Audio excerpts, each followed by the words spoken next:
É claro que você está assistindo esse vídeo buscando nele algumas respostas, mas eu pretendo iniciar não respondendo, mas perguntando. Pelo menos 3 perguntas eu creio que sejam necessárias. A primeira é: você sabe que o Salvador era um homem muito bom? Ele não fez maldade com ninguém hora nenhuma, ele só fez o bem. Então eu te pergunto, sendo ele tão bom, por que o maltrataram tanto e acabaram por matá-lo? A segunda, quem eram essas pessoas que odiavam tanto o Salvador, a ponto de o maltratarem tanto e acabar por matá-lo? E a terceira pergunta, para nós iniciarmos este trabalho: seu pastor já te ensinou sobre estes assuntos? Nathan, the prophet of God.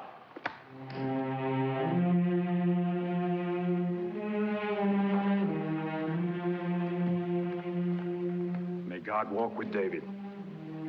It is his custom to walk with Nathan. God looks with favor on your plan to bring the Ark of the Covenant into Jerusalem. Excellent. But as to your intention of building a temple to receive the Ark, he has commanded me to say this to you. Thus speaks the Lord. Should my servant David build me a house to dwell in? For I have not dwelt in a house since the day I brought the Israelites up out of Egypt, even to this day, but ever lived in a tent. Have I ever, in all these years, demanded that a temple be built for me? Now, therefore, I say to David, I took you from the pasture, from guarding your sheep, to make you shepherd over my people, even over all Israel. Yes, I understand. God sees no need of a temple. Is that it? That is his word. Se você perguntar a alguma criança evangélica, por exemplo, sobre quem Davi matou com a pedrada, eu creio que a maioria das crianças te responderão: olha, ele matou o gigante, e talvez até diga o nome desse gigante. Davi matou Golias. Se você perguntar a um irmão evangélico ou católico, ou seja, um irmão cristão, sobre algum fato que ocorreu no Velho Testamento, é bem provável que você tenha uma resposta bem precisa. Agora, se você perguntar coisas referentes ao Novo Testamento, eu creio que você terá dificuldades em obter respostas precisas, tanto dos irmãos evangélicos, como também dos irmãos católicos, ou seja, dos praticantes do cristianismo de um modo em geral. Não confie no que eu estou falando, apenas tenha minhas palavras como despertamento e você poderá fazer você mesmo esse teste. Chegue hoje ainda para uma pessoa evangélica que você sabe que é um evangélico fervoroso, que está sempre no templo, que participa de denominação, e faça perguntas a ele referente a Saul, referente a Moisés, referente a José, Abraão, e você terá com certeza boas respostas. Aí você aproveite e pergunte também sobre questões envolvendo a nova aliança. Pergunte, por exemplo, quem foi que comprou por 30 moedas de prata o nosso Salvador? E espere para ver se você terá alguma resposta. Pergunte também quem eram os assassinos do nosso Salvador, aquele que morreu na cruz. Eu não sei se você conseguirá respostas precisas das pessoas evangélicas e católicas, das pessoas que seguem o cristianismo. E por que eu digo isso? Porque eu te afirmo, meu amado, que muitas coisas não foram ensinadas pelo sistema religioso aos protestantes e também aos católicos. Não houve interesse em ensinar, por exemplo, quais foram as pessoas que odiaram o nosso Salvador, mesmo sendo ele uma pessoa maravilhosa, uma pessoa muito boa, humilde, muito prestativa, muito graciosa, muito meiga, muito carinhosa, com todos os atributos positivos do nosso Salvador, longânimo, amoroso, com todas as características que nós conhecemos do nosso Salvador quando aqui no planeta, andando por esse chão. Mesmo assim, um grupo de pessoas não viu nele nada mais do que uma ameaça, e assim o matou. E eu pergunto a você, algum dia já te ensinaram sobre isso? Você já ouviu as pessoas que defendem as coisas do Criador, como religiosos, como líderes religiosos, ensinando sobre, na verdade, quem matou o Salvador? Quem eram os opositores do Salvador que tanto o perseguiam? É assim que respondes ao sumo sacerdote?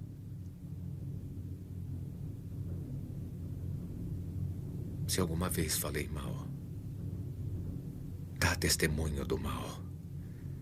Mas se eu digo o bem, por que me feres?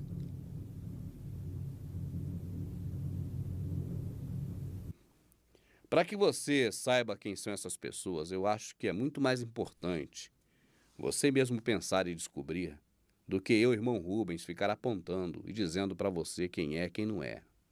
Porque aí eu farei como eles fazem. Eu serei apenas mais um, te dizendo o que fazer, como fazer, por que fazer. E eu não quero de maneira nenhuma que você me confunda. Não porque eu vejo essas pessoas de forma de menosprezá-los ou que são menores que eu, de maneira nenhuma.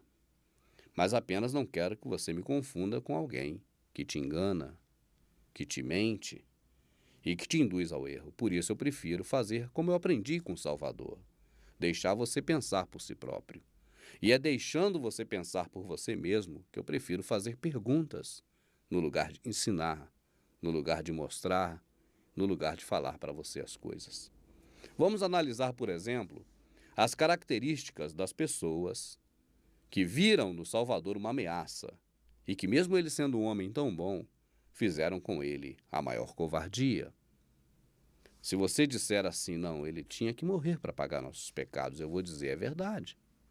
Mas não deveria ter sido como foi. Tanta crueldade feita com ele, tanto castigo, tanta dor, tanto sofrimento, tanto maus tratos. Na verdade, nenhum cordeiro antes dele teve maltratos, apenas morreram pelos pecados. E esse que foi o cordeiro perfeito, o filho do Criador, não foi só morto e sacrificado, ele foi extremamente maltratado, e você sabe disso. E não há como fugir disso. Não há como dizer que não foi assim, porque você sabe que ele foi muito maltratado. Quais as características dessas pessoas que maltrataram o nosso Salvador, ao ponto de pregá-lo em um madeiro e deixar para que ele morra ao sol? Essas pessoas eram religiosas? Você é que responde as perguntas, meu amado. É a primeira. As pessoas que mataram o nosso Salvador eram pessoas religiosas. Essas pessoas tinham uma religião. Essas pessoas faziam atos religiosos de dias por semana, caminhar em direção a um templo e fazer ali alguns processos religiosos em favor de alguma divindade. Eram religiosas essas pessoas que assassinaram o nosso Salvador? Essas pessoas, segunda pergunta, eram praticantes do templocentrismo? As pessoas que mataram o Salvador tinham um templo central, e ali se reuniam, e ali deliberavam, e ali também recebiam as pessoas no seu templo central? É a segunda pergunta.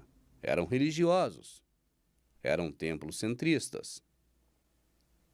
Terceira pergunta. Aqueles homens seguiam a lei de Moisés? As respostas são suas. Na religião que aqueles homens seguiam, existia uma hierarquia, um domínio de cima para baixo? Pessoas ligadas à religião com mais poderes umas do que as outras? Existia hierarquia naquela religião que esses homens seguiam? A religião que esses homens seguiam se dividia em denominações? Aqueles homens que mataram o Salvador e o maltrataram tanto, viviam da coleta de dízimos e de ofertas? Esses homens que maltrataram o nosso Salvador a ponto de matá-lo, praticavam junto com seus discípulos o jejum? Eles e seus discípulos jejuavam?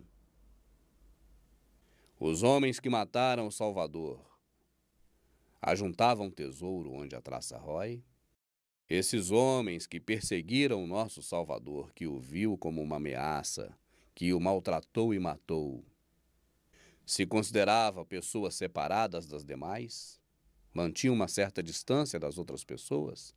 Os homens que mataram o nosso Salvador com requinte de crueldade atavam julgos pesadíssimos, fardos pesados nos pescoços das pessoas? E as duas últimas perguntas para terminar. Esses homens julgavam a causa da viúva, do órfão e do estrangeiro? E a última e mais preciosa. Esses homens praticavam a lei do Criador? Eles amavam o seu próximo? Mas não façam o que eles fazem, pois não praticam o que pregam. Eles atam fardos pesados e os colocam sobre os ombros dos homens. Mas eles mesmos não estão dispostos a levantar um só dedo para movê-los. Venham a mim, todos os que estão cansados e sobrecarregados, e eu lhes darei descanso. Tomem sobre vocês o meu jugo e aprendam de mim, pois sou manso e humilde de coração. E vocês encontrarão descanso para suas almas, pois o meu jugo é suave e o meu fardo é leve. Se você perguntar a algum irmão religioso, ou católico ou protestante, acerca dessas questões envolvendo a morte do Salvador, eu creio que dificilmente você obterá respostas. E aí ficamos com uma questão na cabeça. Nós pensamos, por que será que os líderes religiosos, os bispos, pastores, padres, que compõem o sistema religioso cristão, nunca ensinaram essas coisas aos seus fiéis? Por que será que eles não gostam de ensinar isso? Por que será que preferem deixar os seus fiéis sem saber desses detalhes envolvendo a morte do nosso Salvador e sobre a vida daqueles que o perseguiam? Agora, as perguntas que eu fiz no momento anterior sobre o grupo de pessoas que matou covardemente o nosso Salvador com muita crueldade, eu faço agora novamente, mas em relação aos discípulos do nosso Salvador. E a primeira é essa. Os discípulos do nosso Salvador eram religiosos? A qual religião os discípulos do nosso Salvador pertenciam? Pesquise para ver se os discípulos do nosso Salvador pertenciam a alguma religião. Se você disser que eles eram cristãos, eu direi para você assistir o filme A Bíblia é Bíblica, para conhecer melhor sobre o cristianismo de Constantino. Na verdade, não seguiam religião nenhuma.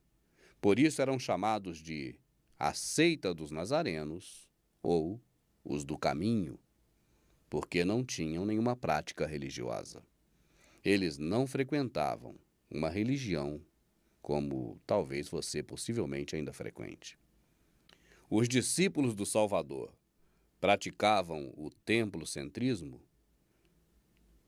assim como os judeus antes da morte do Salvador. É claro que aqueles mesmos homens frequentavam o templo.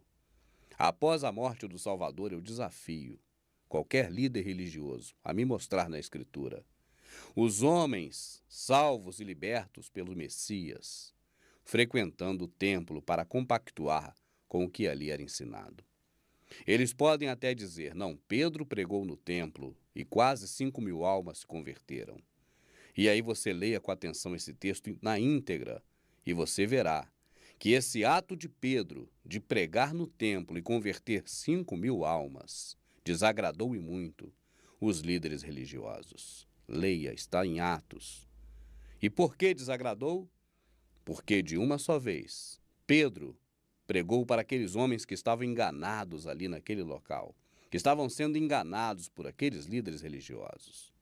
E essas 5.000 pessoas deixaram de participar daquele esquema e pararam de dar seus dízimos e ofertas. E isso deixou os líderes religiosos muito chateados. Então tenha certeza que os discípulos do Salvador nunca foram religiosos e nem praticavam o templocentrismo. Adoram o Pai como o Salvador ensinou, não batendo palmas, não com cânticos, mas em espírito e em verdade.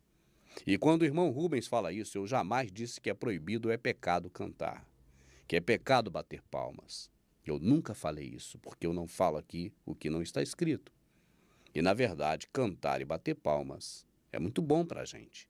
Nós nos alegramos muito com isso. Agora, o nosso Criador nunca nos pediu isso. Os discípulos do Salvador pregavam e ensinavam a lei de Moisés? Paulo chegou a chamar a lei de Moisés de mandamento da morte, ministério da condenação, maldição e tantos outros adjetivos.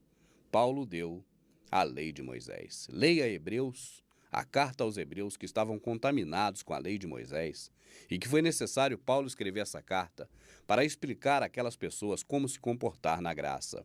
Leia também Gálatas, leia a segunda carta aos Coríntios, com muita atenção. Leia as cartas de Paulo principalmente e observe quantas coisas horríveis Paulo fala daquela lei que serviu apenas até a morte do Salvador.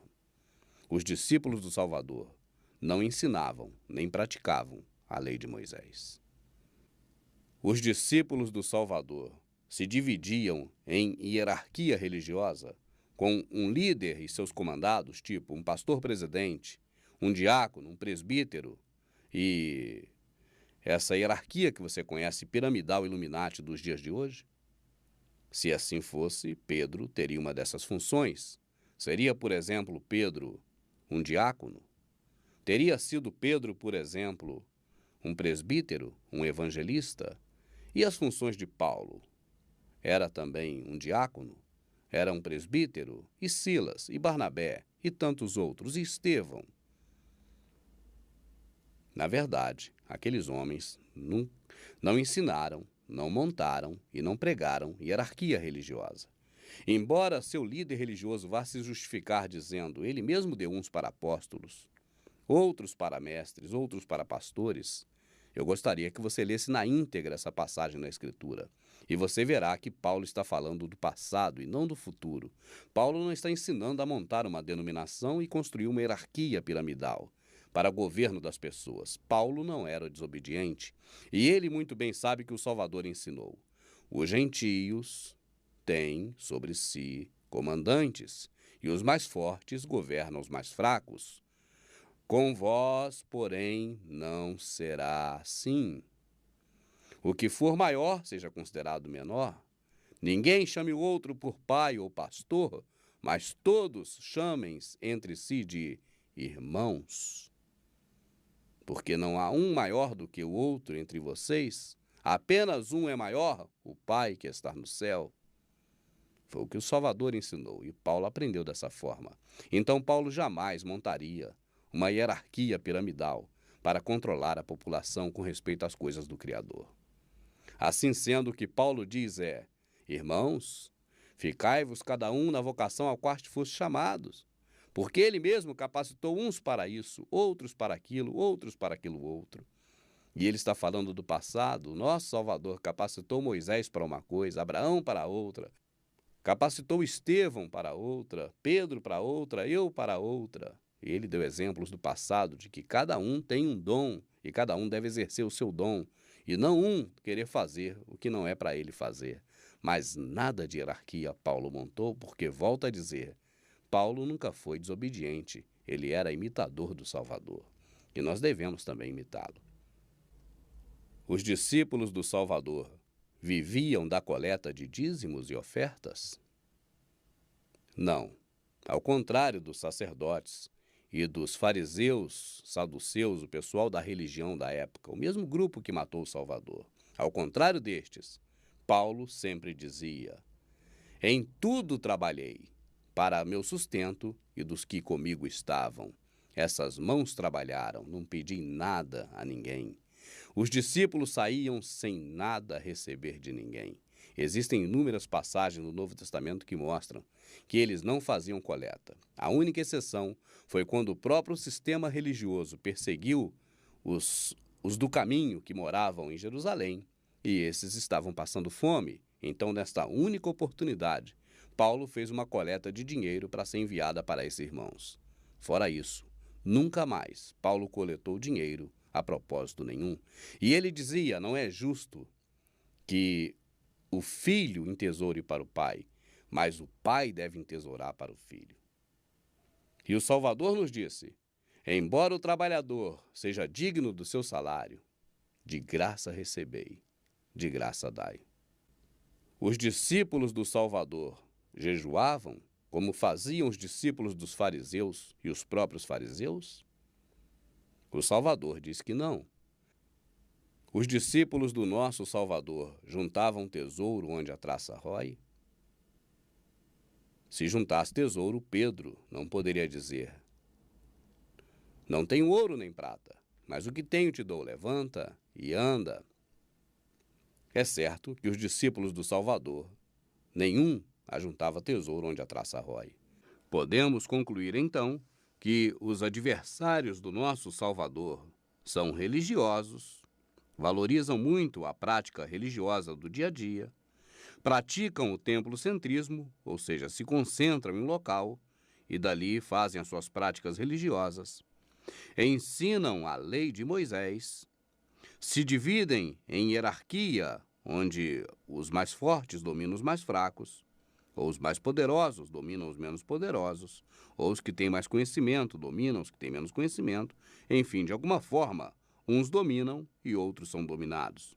Se dividem em denominações. Na época do Salvador eram fariseus e saduceus. Hoje, só no Brasil são mais de 20 mil dentro do protestantismo. Vivem dos dízimos e ofertas que recolhe dos fiéis, jejuam, ajuntam tesouros onde a traça rói, não atendem o órfão, a viúva nem o estrangeiro, e também não cultivam a prática do amor ao próximo. Já os discípulos do nosso Salvador fazem exatamente o contrário. Não são religiosos, nunca construíram um templo e nunca montaram uma denominação. Nunca praticaram o templocentrismo. Não ensinam a favor da lei de Moisés. Não se dividem em hierarquia. Todos são iguais, obedecem ao que o Salvador os mandou. Não se dividem em denominações. O rebanho, na verdade, é do Criador e não dos discípulos. Não vivem de dízimos e ofertas, mas trabalham. Paulo chegou até mesmo a dizer: aquele que não trabalha, que também não coma. Não jejuam, porque tem o noivo. Jejuaram apenas durante os 3 dias em que o noivo foi tirado. Então, ficaram sem comer. Não ajuntam tesouros onde a traça rói. Atendem o órfão, a viúva e o estrangeiro. Os discípulos praticam o mandamento do nosso Criador. Amai-vos uns aos outros, assim como eu vos amei, assim também vós amai-vos uns aos outros. Quando nós tomamos conhecimento de certas informações como essas, pode ser que haja um certo desconforto. Algumas pessoas sentem como se o chão não estivesse mais sobre os seus pés. E o grande medo, o grande temor, a grande agonia que dá, é não saber aonde vai parar tudo isso. É não saber até onde nós fomos enfiados no mar do engano, do erro e da mentira. Mas eu posso te assegurar, meu amado, que o Criador, aquele que te fez, ele é responsável por você. Aquele que te lavou, te remiu, também é responsável pela sua vida. e você buscando a Ele verdadeiramente, não há mal nenhum que possa se abater sobre a sua vida e não há razão nenhuma para temer a nada mais, a não ser ao próprio Criador. Que esses vídeos que eu tenho apresentado sejam, na verdade, métodos, meios, formas pelas quais você possa cada dia mais temer a Ele, o que te fez, o que te criou, e conhecer cada vez mais para se livrar das coisas que o homem tem colocado sobre você como uma carga muito pesada. É difícil você assistir a esse vídeo e não relacionar o sistema religioso que perseguiu e cruelmente matou o nosso Salvador com o sistema religioso que está aí hoje. As aparências são muito acentuadas. Nós não vimos hora nenhuma o nosso Salvador nos mandando ter uma vida dupla, como Clark Kent e Superman.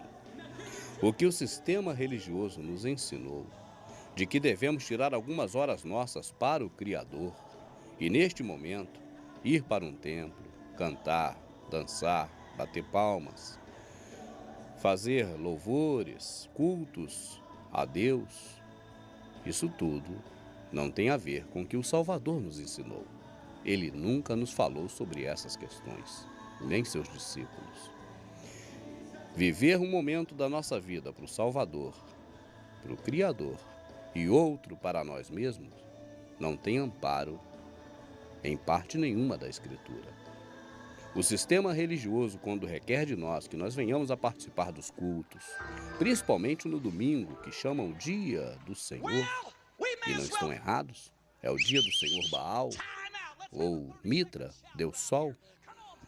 Quando eles dizem que devemos participar da escola dominical, devemos ter presença no culto de doutrina e devemos participar ativamente dos trabalhos na casa do Senhor, não estão de acordo com o que está na Escritura, porque nós não vimos hora nenhuma o nosso Salvador nos mandando fazer cultos, nem cantar, nem louvar, nem bater palmas, e muito menos de que esses lugares são a casa do nosso Criador. E por que digo isso? Porque o Salvador, ao longo da sua vida, jamais construiu um templo. Os discípulos do nosso Salvador, durante toda a existência de cada um deles, jamais ergueu um templo. Nunca falaram para nós que devemos frequentar um templo. Ao contrário, o que está na Escritura é que o Salvador, o Criador, aquele que nos fez, não habita em templos feitos por mãos de homens. E chega a dizer, não sabeis vós, que vós sois o templo e morada do Altíssimo? Parece que as pessoas realmente não sabem, porque o sistema religioso, embora ensine desta forma, mas não faz com que as pessoas vivam dessa forma, sendo o templo e a morada verdadeira do Criador. Assim, o sistema religioso incentiva as pessoas a ter uma vida religiosa. E nos momentos em que essa pessoa não está na vida religiosa, ela agora não é mais Superman, já é agora Clark Kent. E assim, tem muitas falhas. Briga com os vizinhos, arruma problema com os filhos, cria, do nada, problemas com as pessoas que encontram pelo caminho, xinga um motorista que está no outro carro no trânsito, não tem paciência com aquela pessoa que quer agora furar a fila, não está mais naquele mesmo espírito que estava momentos antes, quando batia palma, quando louvava, quando dançava, tudo isso para o Criador, como se o Criador tivesse pedido alguma coisa disso. E, na verdade, o que ele sempre diz na Escritura é: misericórdia quero, e não sacrifício. Mas o sistema religioso nos ensina a frequentar o templo, a ter uma vida paralela, uma hora para nós mesmos e outra hora para o Criador. O que nós vemos os discípulos ensinando e que vemos também o Salvador dizendo o tempo todo é que nós devemos 24 horas ser a mesma pessoa. Não a pessoa religiosa, mas a pessoa sincera em tudo e que tenha bom tratamento com as pessoas, com o próximo, durante todas as 24 horas de cada dia, durante todos os nossos dias, durante toda a nossa vida. A prática do templocentrismo é uma imitação que não vem do Salvador, porque ele jamais nos mandou frequentar templo. Estamos imitando, na verdade, Constantino, ele e os demais imperadores romanos que invadiram terras e mais terras, saquearam cidades, tiraram muitas vidas, A história nos conta como conquistas, mas nada disso é conquista. Isso é crueldade.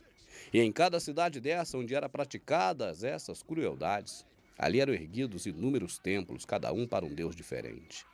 E a prática da disseminação de templos chegou até os nossos dias, e no Brasil, quando os descobridores vieram, também vieram com eles o sistema religioso, implantando um templo em cada praça, em cada local, em cada esquina, em cada rua. Por isso você vai hoje no mais longínquo interior, dentro dessas terras brasileiras, e encontra um templo. Vai na capital paulista e encontra ali a Sé. Vai na capital do Rio de Janeiro e encontra a Candelária. E grandes templos, desde o grande centro das cidades, como também nos pequenos. Isso se chama templocentrismo. Isso nasceu com Constantino. Isso não veio do Salvador, ele nunca nos ensinou isso. O que ele diz eu repito, nós somos esse templo. O nosso próximo também é esse templo. E devemos respeitar o nosso próximo como templo também do Criador. Bater palmas, cantar é muito bom, nos alegra. Mas o Salvador e o Criador nunca nos falaram que eles querem isso. Talvez seu pastor te diga, mas Davi também cantava, Davi louvava. O João, o Francisco, a Marisa, a Carla, o Pedro, o Gustavo, o Francisco de novo, o outro José, todos também cantam, louvam. Mas eu não sigo nenhum deles. E também não sigo Davi, porque se eu for seguir Davi, eu vou fazer muita coisa errada. Eu prefiro seguir aquele único que em tudo foi tentado, mas sem pecado.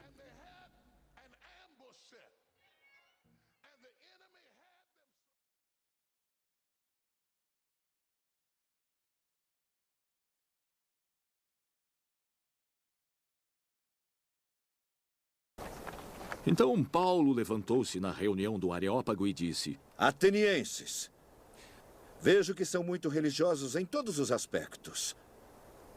Pois andando pela cidade, observei seus objetos de culto e encontrei até um altar com esta inscrição: ao Deus desconhecido. Ora, o que vocês adoram, apesar de não conhecerem, eu lhes anuncio. O Deus que fez o mundo e tudo o que nele há é o Senhor do céu e da terra. E não habita em santuários feitos por mãos humanas. Ele não é servido por mãos de homens como se necessitasse de alguma coisa. Porque ele mesmo dá a todos a vida, o fôlego e as demais coisas.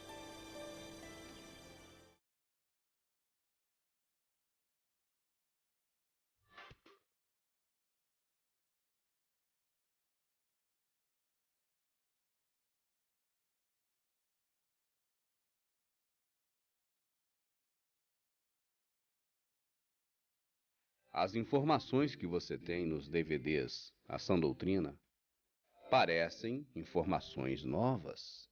As pessoas as recebem como novas informações. Mas você deve parar para pensar e analisar que essas informações já têm mais de 2000 anos, porque o assassinato do nosso Salvador ocorreu há exatamente um pouco mais de 2000 anos. E por que será que essas informações parecem novas? Na verdade, se você for analisar, você chegará à conclusão de que essas informações parecem novas, porque elas nunca foram ditas pelo sistema religioso. E se foram ditas, foram poucas as vezes, para que você não atentasse para a verdade. E você observa então que o sistema religioso repete muitas vezes as mesmas coisas, e já outras coisas, o sistema religioso fala muito pouco ou não falam absolutamente nada a respeito.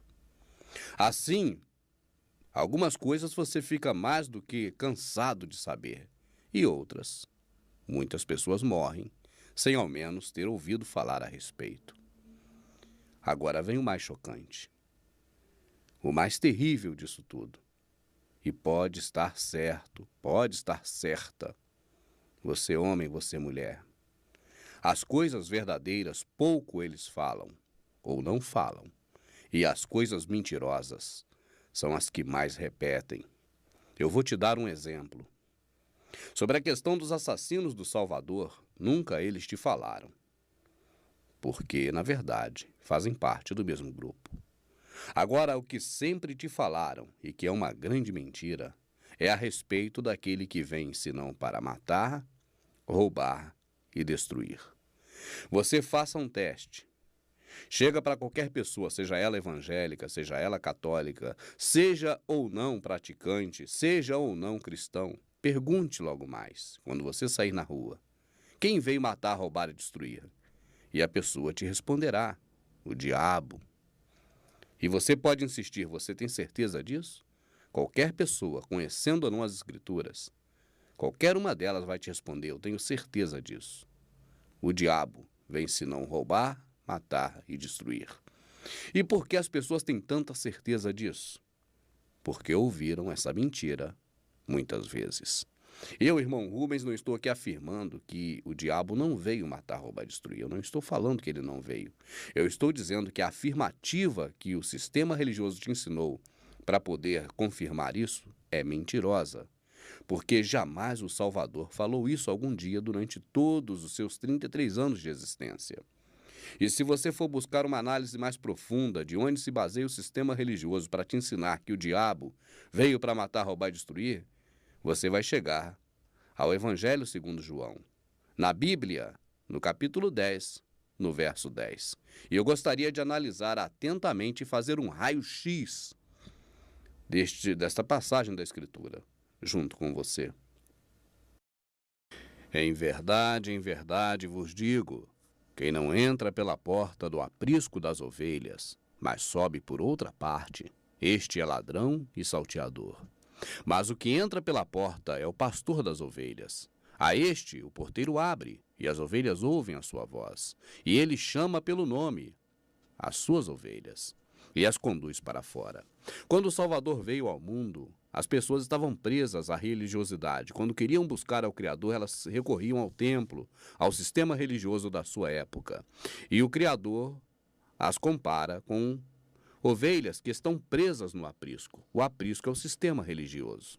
É por isso que o sistema religioso te ensinou que aquele homem deixou as 99 presas no aprisco, enquanto, na verdade, aquele homem, ao contrário, deixou as 99 soltas, pastando nos montes. Mas então, quando o Salvador diz, em verdade vos digo, quem não entra pela porta do aprisco das ovelhas, mas sobe por outra parte, este é ladrão e salteador. Quem é a porta? Ele diz, eu sou a porta. A porta é o Salvador. Quem prega Mitra, quem prega deuses romanos, o Deus Sol, não prega o Salvador. Nem o nome é o mesmo, quanto mais as características da pessoa. Os atributos da pessoa. O Salvador tem atributos diferentes do Jesus pregado pelo sistema religioso.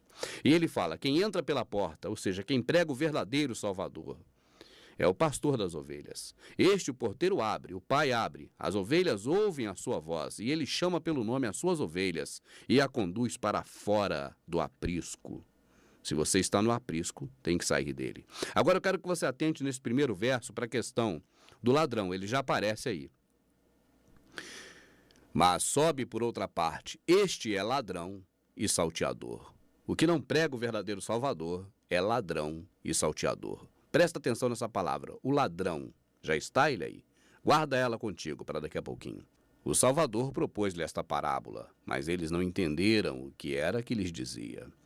Tornou, pois, o Salvador a dizer-lhes, em verdade vos digo, eu sou a porta das ovelhas. Todos quantos vieram antes de mim são ladrões, salteadores, mas as ovelhas não os ouviram. Eu sou a porta, se alguém entrar à casa e sairá e achará pastagens. A porta é o Salvador. Os que vieram antes dele, ensinando um caminho de salvação, na verdade, eram ladrões e salteadores. O Salvador fala de todos que vieram antes dele. Todos. Todos quantos vieram antes de mim são ladrões e salteadores. Quais as características dos ladrões? O que os ladrões fazem? Quem são os ladrões? Né? E o sistema religioso estava aí mostrando o caminho do céu, dando a chave da porta do conhecimento, como o próprio Salvador diz. E o Salvador os considerou como ladrões e salteadores. E olha, em verdade vos digo, vocês não estão entendendo. Eu estou dizendo o seguinte, eu sou a porta das ovelhas. Eu que conduzo as ovelhas para as pastagens verdejantes, que tiro do aprisco do sistema religioso. Esse sistema religioso que está aí, que eu chamo de raça de víboras, que eu digo que são hipócritas, que são como sepulcro caiados. Eles vieram antes de mim, eles são ladrões e salteadores, o sistema religioso que prende as pessoas no aprisco. Estes são os ladrões e salteadores. O ladrão não vem senão para roubar, matar e destruir. Eu vim para que tenham vida e a tenham em abundância. Eu sou o bom pastor. O bom pastor dá a sua vida pelas ovelhas. Mas o que é mercenário e não pastor, de quem não são as ovelhas, vendo vir o lobo, deixa as ovelhas e foge. E o lobo as arrebata e dispersa. Ora, o mercenário foge porque é mercenário e não se importa com as ovelhas. Eu sou o bom pastor, eu conheço as minhas ovelhas e elas me conhecem. Se você conhece verdadeiramente o Salvador da sua alma, você é ovelha dele. Se não é a este que você conhece, mas a Mitra, você é ovelha de Mitra. Isso é terrível. Veja bem, vamos ler de novo na íntegra e daqui a pouquinho o raio-x com o método Biano. O ladrão não vem senão para roubar, matar e destruir. Quem é o ladrão? Todos os que vieram antes do Salvador, o sistema religioso e seus representantes. Todos que vieram antes dele. Aqueles que não entram pela porta, ou seja, não pregam o verdadeiro Messias, mas Mitra. Eu vim para que tenham vida e a tenham em abundância. O ladrão mata, ele dá vida, ele é o contrário do ladrão.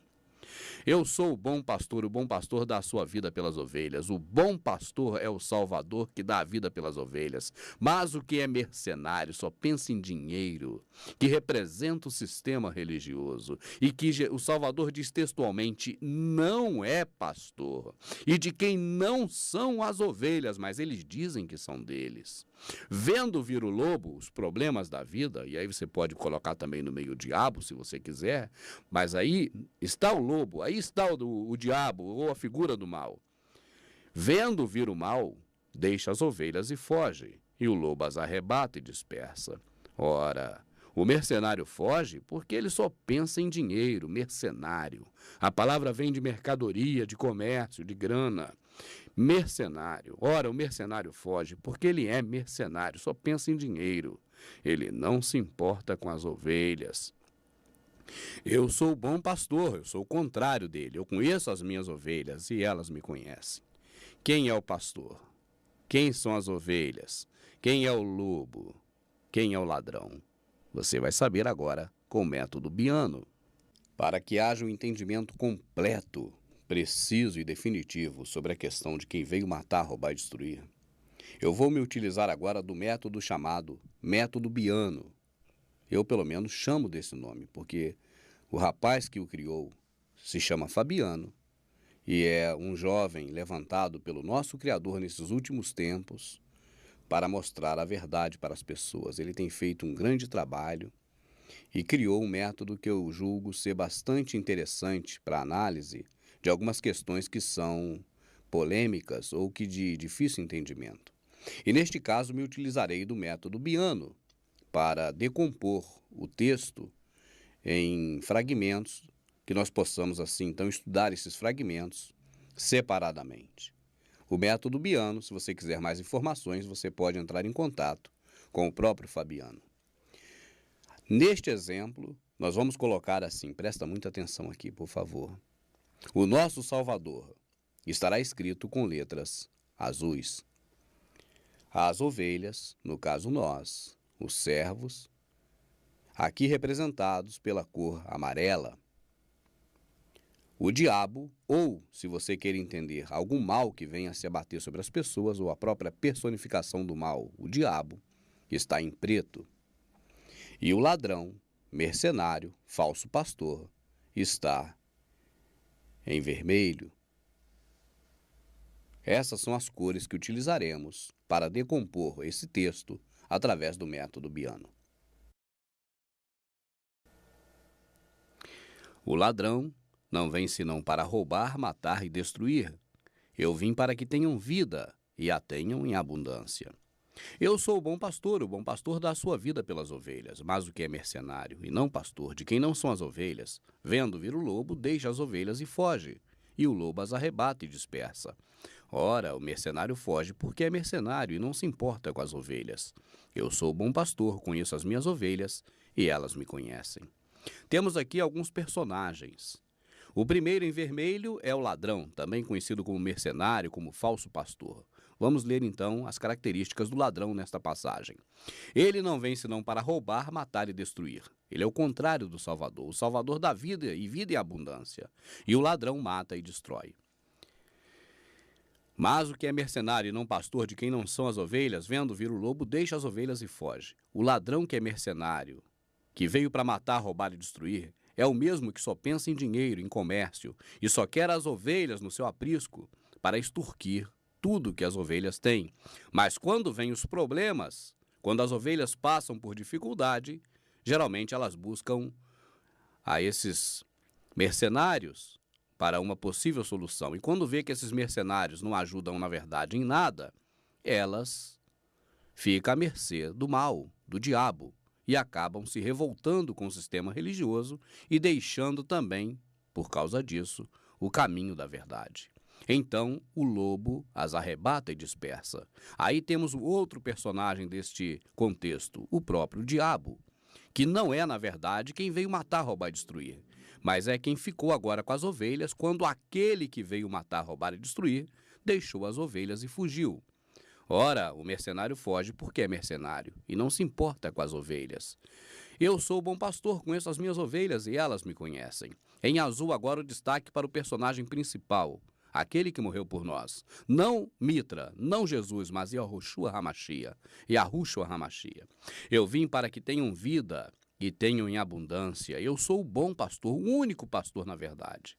Eu dou a vida pelas ovelhas, nenhum outro homem no mundo dá a vida pelas ovelhas, só ele deu, só ele é o pastor.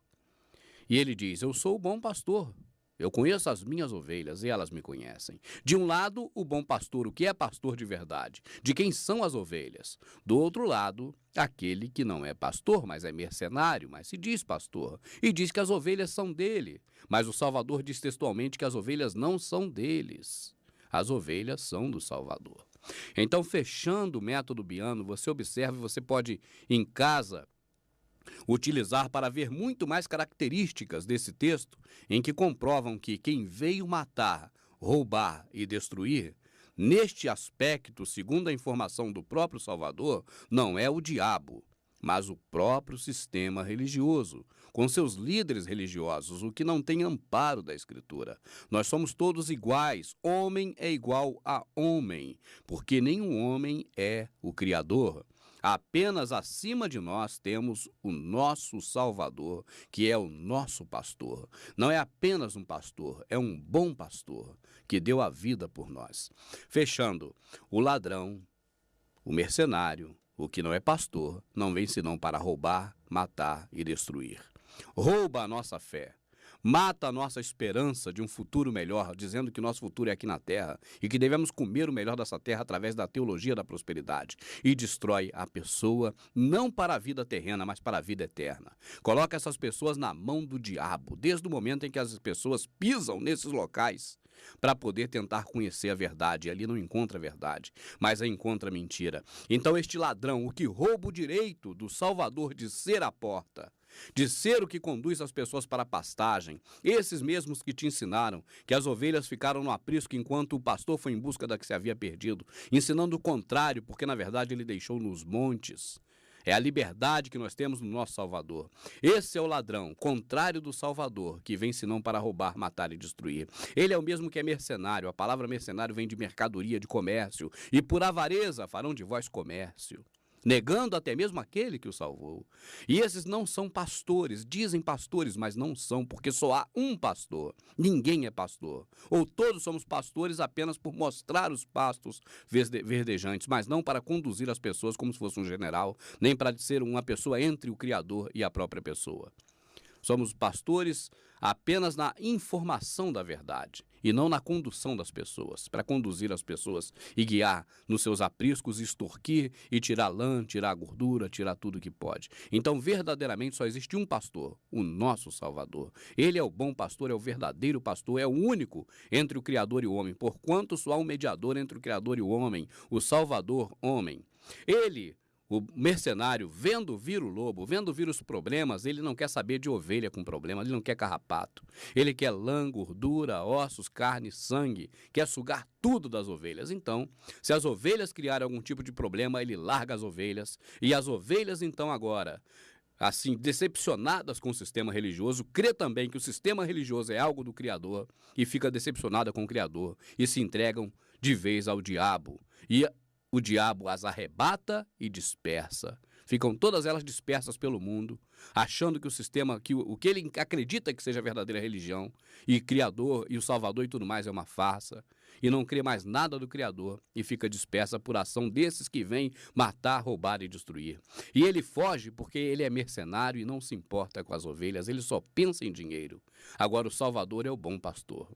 Ele conhece as ovelhas, e as ovelhas dele conhecem ele. Se você não conhece verdadeiramente Yahushua HaMashiach, o que morreu na cruz, se você presta cultos em sessão de bater palma, de cantar, de ficar louvando, de ir para esses templos, você na verdade está servindo a outro pastor, você na verdade não conhece o seu pastor, por isso recorre a outro pastor, porque seu pastor na verdade são esses que estão por aí na TV, nos palcos, nos púlpitos pregando. O seu pastor não é o pastor que morreu na cruz. Agora, aquelas pessoas, aquelas ovelhas que são daquele que morreu pelos nossos pecados, conhecem ele verdadeiramente e sabem que ele jamais falou que o diabo veio matar, roubar e destruir, mas ele disse sim que esses mercenários vieram matar, roubar e destruir, e são eles mesmos que tiram a culpa deles e colocam sobre o diabo. Mas ele mesmo deu uns para pastores, outros para diáconos, outros para bispos, outros para mestres. Meu amado, ainda neste DVD você vai assistir e vai tirar a sua própria conclusão com o despertamento dado pelo irmão Rubens pela misericórdia do Criador, de que essa é uma outra grande mentira que ensinaram a você.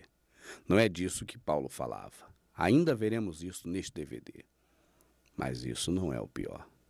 O pior você vai ver agora. Os pastores fugiram e, chegando à cidade, divulgaram todas essas coisas e o que acontecera aos endemoniados. E eis que toda a cidade saiu ao encontro do Salvador e, vendo-o, rogaram-lhe que se retirasse dos seus termos. Na passagem em que o Salvador expulsou demônios, e a legião de demônios entrou nos porcos, e quando os porcos ficaram cheios de demônios, os apacentadores de porcos fugiram. Próximo dali, existiam homens apacentando não ovelhas, mas porcos. E estes apacentadores de porcos, que todos os dias reunia aqueles porcos no seu chiqueiro e os alimentava com lavagem, com a pior comida que poderia ter. Naquela época, meu amado, não existia ração da Monsanto para dar para os porcos. A ração da Monsanto é algo de qualidade perante aquilo que aqueles homens davam. Eram os restos dos restos. E ali aqueles porcos eram alimentados por aqueles porqueiros e não pastores, aqueles apacentadores de porcos, com muita lavagem estragada, com muita comida ruim. E no momento em que o diabo, de verdade, realmente o diabo, e não a farsa que tem por aí, tomou conta daquelas pessoas, em que os problemas vieram, em que aquelas pessoas foram arrebatadas pelo diabo e dispersas, aqueles porqueiros tomaram a sua atitude principal. Ora, o mercenário foge porque é mercenário. Os porqueiros fugiram porque são porqueiros. O sistema religioso foge dos seus problemas porque trata-se dos mesmos. Porqueiros, mercenários.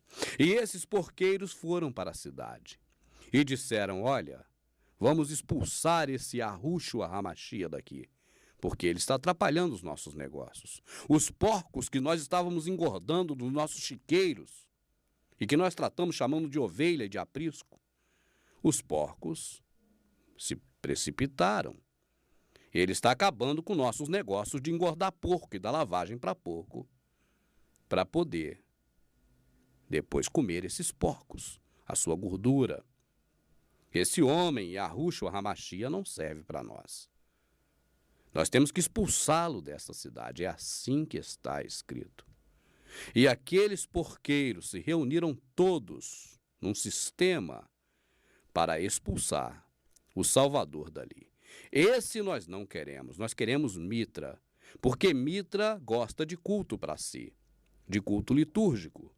Mitra é o nosso Deus Sol, domingo é o dia dele, é o dia do Senhor Mitra. Nosso Mitra, ele aceita as coisas que esse Yahushua HaMashiach condena.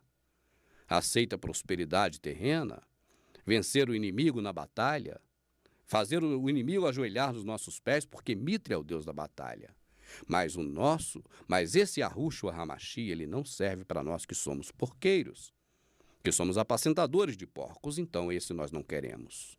E as pessoas que estão do lado desse também têm que pagar, porque nós queremos apenas apacentar porcos e não ovelhas.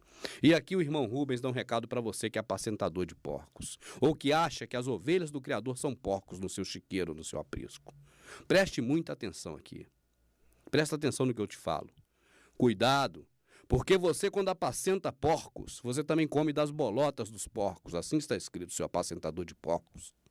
Esse povo que você trata como porcos, dando lavagem, ensinando porcaria, erro e mentira, essa é a menina dos olhos do Criador. Olha com quem você está mexendo.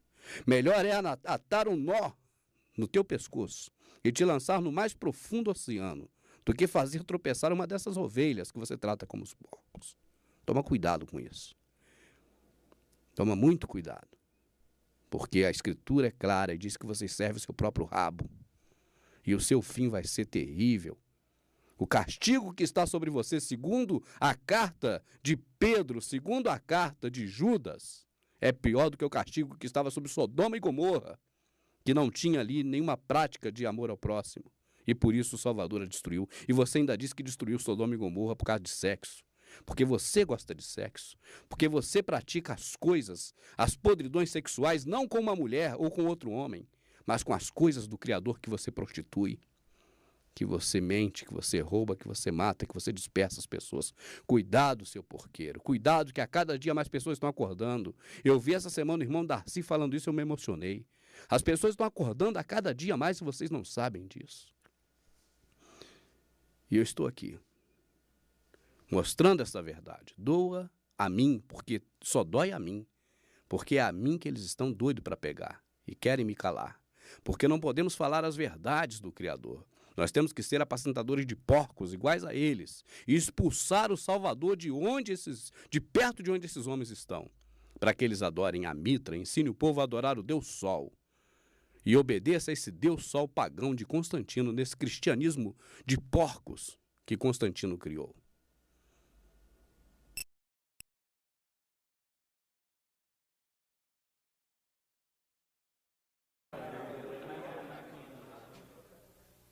Eu sou o pão da vida.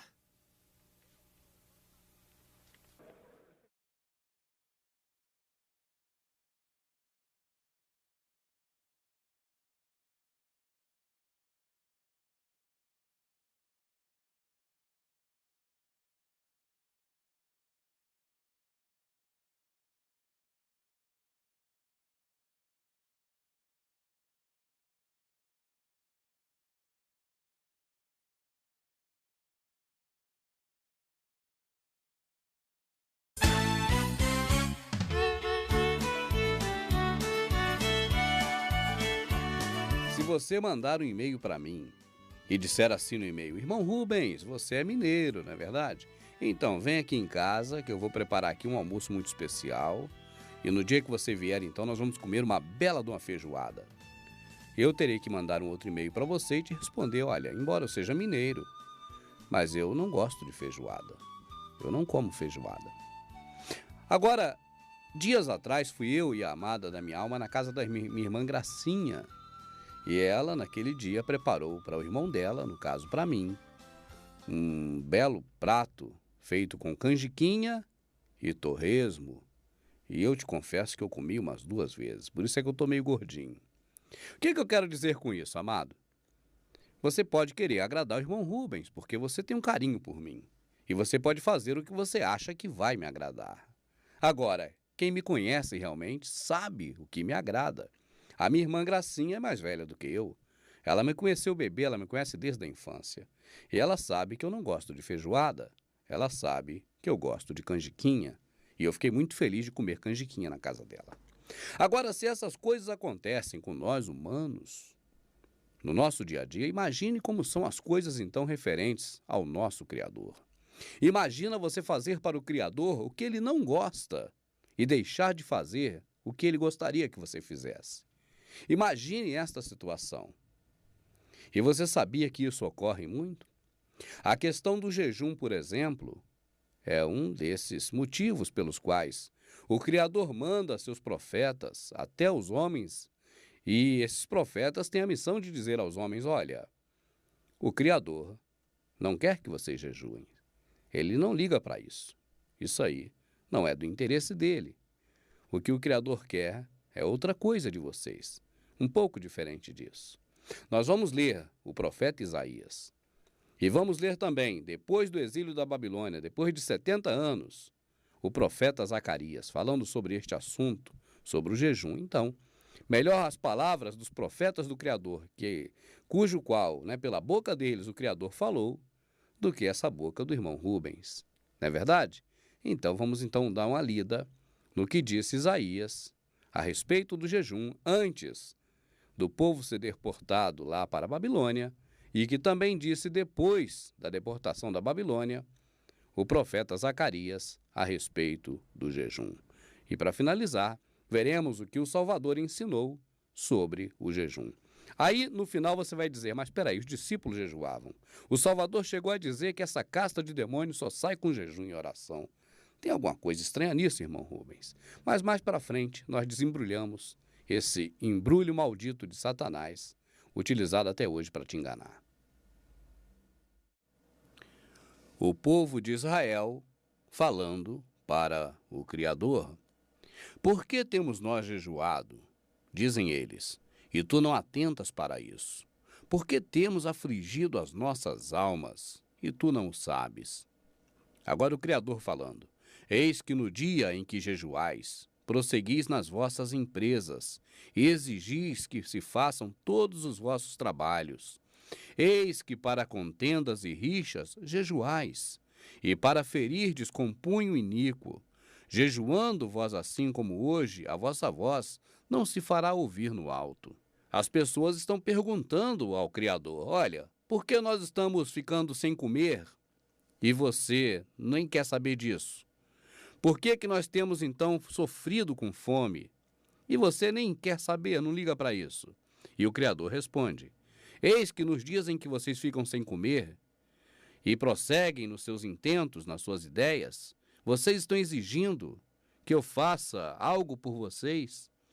É que vocês estão fazendo isso por causa de contendas. Vocês estão ficando com fome, achando que vai me sensibilizar, mas para coisas ruins, para o mal de vocês próprios.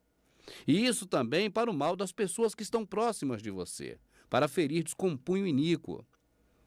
Agora, ficando sem comer, vós assim como hoje, a vossa voz não se fará ouvir no alto.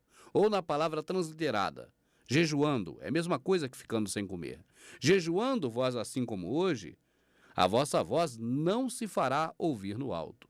Então o Criador diz que não é assim que ele quer que proceda para com ele. Não é assim que ele quer, não é esse tipo de jejum que ele quer. Agora, qual tipo de jejum o Criador quer? Vamos continuar lendo em Isaías. Na Bíblia, está no capítulo 58, mas você não vai procurar aqui referência. É bom ler tudo. Então vamos comigo aqui. Seria esse o jejum que eu escolhi? O dia em que o homem aflige a sua alma consiste, porventura, em inclinar o homem a cabeça como junco e em estender debaixo de si saco e cinza? Chamarias tu a isso jejum e dia aceitável ao Senhor? Acaso não é esse o jejum que eu escolhi? Que solte as ligaduras da impiedade? Amados, o Criador está dizendo assim, ó, acaso eu pedi isso de vocês, que vocês fiquem com fome por causa de mim? Qual proveito eu tenho em ver vocês com fome? De que isso me adianta? Eu, o Criador. É disso que o Criador está falando. Ele diz, é isso que eu pedi a vocês, que vocês inclinam a sua cabeça, como o junco, como aquela taboa que fica lá no brejo, né, aquela planta, e que estenda debaixo de si saco e cinza. Chamaria isso jejum e dia aceitável ao Senhor? Você acha que eu aceito isso, que eu quero isso?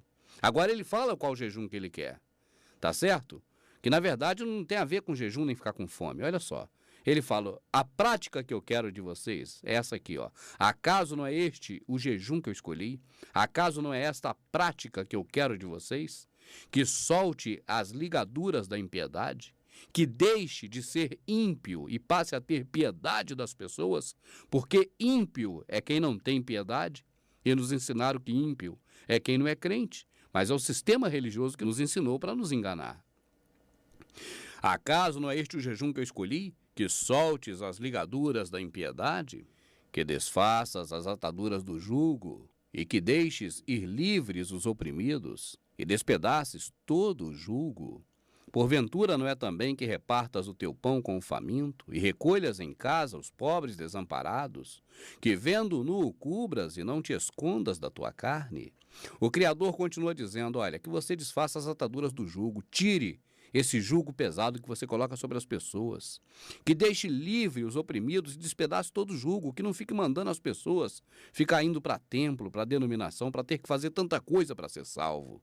Até porque o Criador já fez tudo o que precisava para que nós fôssemos salvos. Agora, porventura não é também que repartas o teu pão com o faminto? Agora, isso você não vê o sistema religioso fazer. Você os ouve dizendo, nós vamos ficar jejuando, nossos homens, os pastores vão jejuar por você. Cara, o Criador nunca pediu isso. Ele diz assim, ó, porventura não é também que repartas o teu pão com o faminto? E recolhas em casa os pobres desamparados, e que vendo nu o cubras e não te escondas da tua carne, ou seja, o que você tem de melhor não esconda do próximo, mas que dê para ele. Reparta, tenha amor ao próximo, esse é o jejum que agrada ao Criador, é isso que ele está dizendo desde a época de Isaías. Agora, passaram-se 70 anos, o povo foi para o exílio na Babilônia e continuou jejuando por 70 anos, e agora o profeta Zacarias, depois de 70 anos, que Isaías falou o que falou aqui que você viu, ele vai dizer o seguinte: fala a todo o povo desta terra e também aos sacerdotes, dizendo, quando jejuastes, ou seja, ficaste sem comer, e pranteaste, ou seja, choraste, no 5º e no 7º mês durante estes 70 anos, acaso foi mesmo para mim que jejuaste? Ou quando comeis e quando bebeis, não é para vós mesmos que comeis e bebeis? Não eram estas as palavras que o Senhor proferiu por intermédio dos profetas antigos, quando Jerusalém estava habitada e próspera, juntamente com as suas cidades ao redor dela, e quando o sul e a campina eram habitados? Quais palavras? Vamos ver em seguida. Só um momento agora.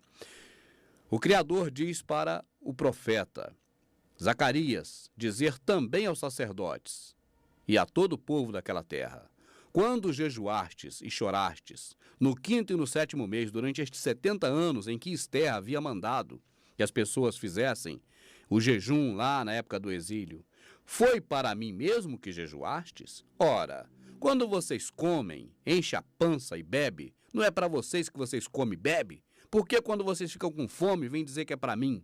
É disso que o Criador está falando. Ele diz, não eram acaso estas as palavras que o Senhor proferiu por intermédio dos profetas antigos? Ele está se referindo a Isaías. Então ele diz, naquela época que Jerusalém era habitada, era próspera, e vocês faziam jejum e eu não ouvia vocês, não foi isso que eu já falei para vocês através do meu servo Isaías? Vocês não entenderam isso até hoje? Acaso não foram estas as palavras que eu disse a Isaías? E agora ele vai recordar essas palavras, porque as pessoas já não lembravam mais. Olha aí, ó. E a palavra do Criador veio a Zacarias dizendo, assim falou o Criador, executai juízo verdadeiro, mostrai bondade e compaixão cada um para com seu irmão. Não oprimas a viúva, nem o órfão, nem o estrangeiro, nem o pobre, e nenhum de vós intente no seu coração o mal contra o seu irmão. Zacarias recordou ao povo o que Isaías já havia falado 70 anos antes, que o jejum que agrada ao Criador, a prática que agrada a ele, não é ficar com fome, não é inclinar a cabeça, nem se curvar como junco, como a taboa, uma planta que serve para fazer esteira, quando chove ela fica tortinha para baixo. Não é para fazer isso, é para fazer a ordenança dele, que é a sua lei, o amor ao próximo. É isso que agrada o Criador. Você quer agradar o Criador? Não precisa fazer culto, ele não pede isso. Não precisa bater palma, cantar louvores, ele não pede isso. Ah, Davi gostava de cantar. Davi, amado, se você for seguir Davi, você vai pro buraco igual ele foi. Davi, um homem que matou tanta gente, foi um dos maiores assassinos de todas as épocas. Você quer ser igual a ele? Então não tem que seguir Davi. Nós seguimos o Salvador e o nosso Criador.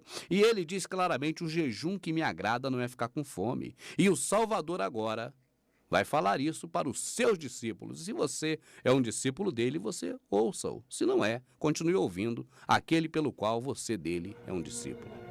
Então os discípulos de João vieram perguntar-lhe: por que nós e os fariseus jejuamos, mas os teus discípulos não?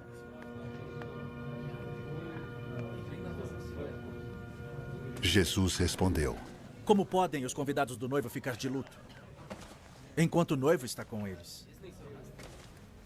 Virão dias, quando o noivo lhes será tirado. Então jejuarão.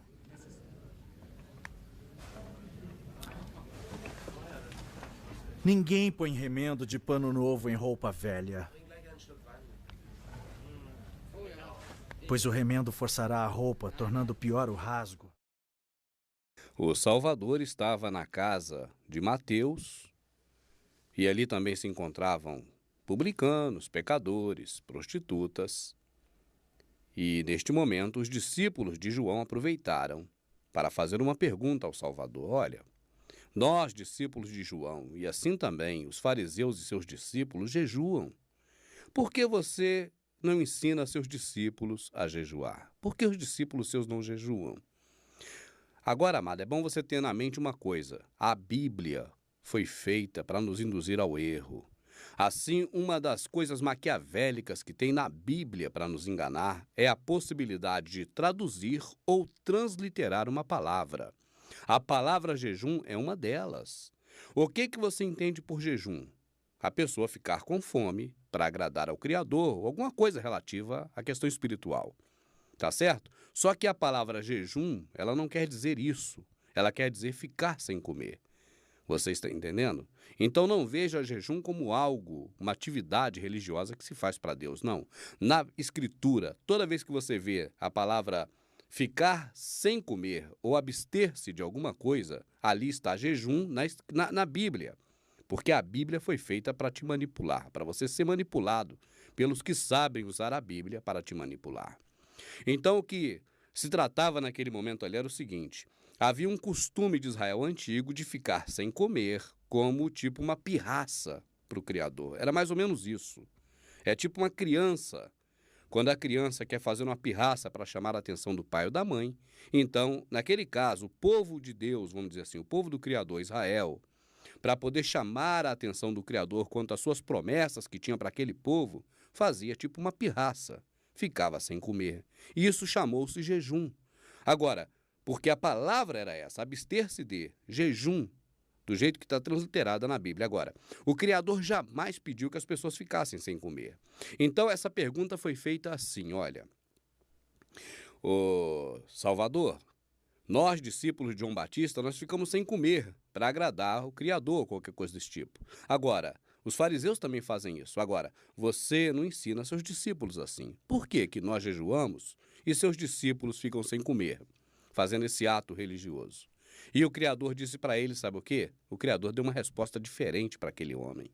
E ele talvez não tenha entendido, infelizmente, eu creio que também nenhum de nós entendemos, porque eu até pouco tempo, eu também não sabia dessas verdades. Você sabe? Eu também não sabia, amado. Eu estava também enganado no sistema religioso. E ainda estou muito contaminado e estou me descontaminando aos poucos, porque a contaminação é muito grande. Entende? Agora o Salvador respondeu outra coisa para aquele homem. Ele disse assim, olha, por acaso pode os convidados do noivo estar com fome tendo noivo? Você viu uma passagem no filme que diz respeito ao Evangelho de Mateus, mas em Marcos está assim: quem tem o noivo não pode jejuar. Quem é discípulo do Salvador não pode jejuar. Leia essa passagem no Evangelho de Marcos, que você vai ver isso. Agora, o que ele queria dizer ali? Olha, o nosso Salvador, tenha isso na sua cabeça, é a pessoa mais inteligente do planeta. Se você acha que Salomão era inteligente, me perdoe, mas você é um burro. Você é mais do que burro, porque Salomão não era inteligente coisa nenhuma. Coitado, morreu no meio do paganismo, foi um cara terrível. Qualquer hora a gente fala sobre Salomão, para você ver a verdade. Mas ele não era inteligente. Inteligente é o Salvador, porque ele disse assim, olha bem, olha como é que esse homem era inteligente. Ele estava em uma festa, ali havia uma comemoração, ali haviam pessoas bebendo vinho, comendo comidas, na casa do Mateus. E ali o Salvador, por estar na festa, ele usou exemplos de uma festa. Ele falou, pode os convidados das bodas ficar com fome tendo noivo? Amado, as pessoas ali, os discípulos dele, estavam saciados espiritualmente por ele. Não tem motivo para ter fome espiritual. O Salvador estava falando de coisas espirituais, esse homem falando de práticas humanas para tentar agradar o Criador. O Criador é espírito, as práticas que agradam ele são espirituais. Mas ninguém entendia. Então ele diz assim, dias virão, 3 dias, em que o noivo será tirado. O noivo foi tirado porque mataram ele. Depois ele voltou e subiu por vontade própria. Ele não está tirado hoje, não. Os caras que falam que hoje ele está tirado e você tem que jejuar, são os caras do sistema religioso que te enganam. Ele subiu e ele está conosco todos os dias até a consumação dos tempos. Nós temos o noivo, nós somos os discípulos dele, nós não podemos jejuar, essa é a verdade. Então ele diz assim, quem tem o noivo não pode jejuar, porque está saciado, está cheio, vai ficar com fome. Agora, dias virão em que o noivo será tirado, e nestes dias, então jejuareis. Então vamos ficar com fome. Por que estamos com fome? Porque não temos mais o nosso Salvador. Ele morreu, ele está morto e vai ficar 3 dias morto. Nós agora estamos com fome dele, mas quando estávamos com ele, nós estávamos saciados dele. É isso que os discípulos entenderam. Você conseguiu captar ou não? Então ele continua dando esses exemplos característicos de uma festa. Aquelas pessoas estão bem vestidas, porque têm as roupas melhores para ir numa festa. Mas ali no meio também tem pessoas pobres, tem prostitutas, tem pessoas comuns, mendigos ali no meio. Aí ele fala, você não pode pegar, ele deve ter pego na roupa da pessoa, né? Você não pode pegar uma roupa nova e pôr um remendo velho numa roupa nova, essa roupa bonita que você está da festa. Não pode deitar remendo de pano novo em um vestido velho. Ou então a ruptura vai ficar maior e vai se estragar tudo. Assim também você não está tomando vinho. Você não pode deitar vinho novo em odres velhos. Você não pode misturar coisas da antiga aliança, as práticas antigas que não agradam ao Criador com as coisas novas que eu digo e que agradam o Criador. É isso que ele está falando. Eu agradeço aqui o irmão Mauri Rodrigues, muito obrigado pelo carinho. Ele me deu uma visão muito boa também nessa questão do jejum. Eu sou muito agradecido, Mauri. Obrigado mesmo em nome do Salvador. Então, o que acontece, amado? O que o Salvador fala, o que ele responde para aqueles homens é no campo espiritual. Ele diz, não pode quem tem um noivo ficar com fome. Agora, dias virão em que o noivo será tirado. E nestes dias jejuarão. Isso já passou, já foram os 3 dias já que as pessoas ficaram com fome dele por ele não estar presente. Hoje ele está. Nós temos que comer é ele, não é a ceia, essa ceia mitraica do capeta, não é isso. A ceia que nós vamos comer com ele vai ser na glória quando nós subirmos para comer com ele. E o irmão Darcy falou, eu senti tão bonito do irmão Darcy falar. Ele vai ser nosso garçom. Achei aquilo tão lindo do irmão Darcy falando aquilo. Eu compartilhei na hora com a minha amada da minha alma sobre esse assunto. Foi que coisa linda, né? E é isso aí mesmo. Então, amados, nós temos que esperar este momento de estar com ele na glória, para comer na mesa dele com ele. Tá certo? Agora, enquanto isso, ele diz, eis que eu estarei convosco todos os dias, até a consumação. Se você está com ele, ele com você. Se você é discípulo dele, ele diz em Marcos. Leia o Evangelho de Marcos, leia todo e veja essa passagem com carinho. Não pode jejuar. Ele fala não pode. Aí vem o capeta, o diabo, para dizer o contrário. Olha, mas aí já bota dizendo que a Escritura está se contradizendo. Porque se eles afirmam uma hora uma coisa e outra hora outra, não é verdade? Então eles vão contra tudo isso, contra o Criador que disse que não quer jejum, de ficar com fome. Vão contra o Salvador que diz que quem tem o noivo não pode jejuar e diz que eles estão certos, porque o Salvador falou que essa casta de demônios só sai com jejum e oração. Amado, para se entender as coisas do Espírito tem que estar em Espírito, senão você não consegue entender. O Salvador fala de coisas espirituais. Ele fala, vocês não expulsaram esses demônios, porque essa casta de demônios só sai com jejum e oração. Ou seja, vamos traduzir agora para o correto, que não é a Bíblia. Vamos para a Escritura, amado, que a Escritura não te engana. A Bíblia te joga no laço do capeta. A Escritura não. Vamos para a Escritura, então. Olha, esta casta de demônio só sai se você for mais espiritual do que material. Tá certo? Você está pensando aqui nas coisas terrenas, em comer o melhor dessa terra, em ter coisas da terra, esse espírito não vai sair. Você tem que pensar nas coisas, tem que viver uma vida espiritual, ser gentil com o próximo, fazer o bem, obedecer ao Criador. E aí você domina qualquer demônio, qualquer diabo. É disso que o Salvador está falando. E não de ficar sem comer. Essa casta de demônio só sai com oração espiritual. E ficar sem comer as coisas da terra. Jejum. Abster-se das coisas do mundo. Tá certo? Abster-se de deixar as coisas do mundo de fora e viver em oração. Deixar as coisas materiais e viver as espirituais. Essa casta de demônios só sai se você deixar as coisas materiais. Não querer o melhor dessa terra, não juntar tesouro onde a traça rói. Buscar as coisas espirituais fazendo amor ao próximo sem ter ganância. Sem querer revanche. Tá certo? É a questão espiritual contra a questão material. Essa casta de demônio só sai você sendo espiritual e deixando de olhar mais as coisas materiais. Abstendo-se das coisas materiais, fazendo jejum.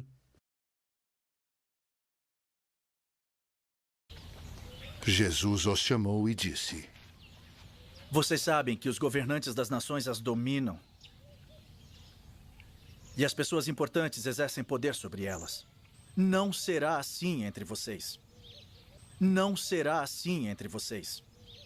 Ao contrário, quem quiser tornar-se importante entre vocês deverá ser servo. Parece que há uma contradição. De um lado, o Salvador nos diz, olha, não façais como os gentios, eles elegem entre eles os que governam, os que são governados. Vós, porém, não fazei assim, cada um trate outro de irmão, ninguém tem alguém por pai, mas que sejam todos irmãos, porque só um é o pai.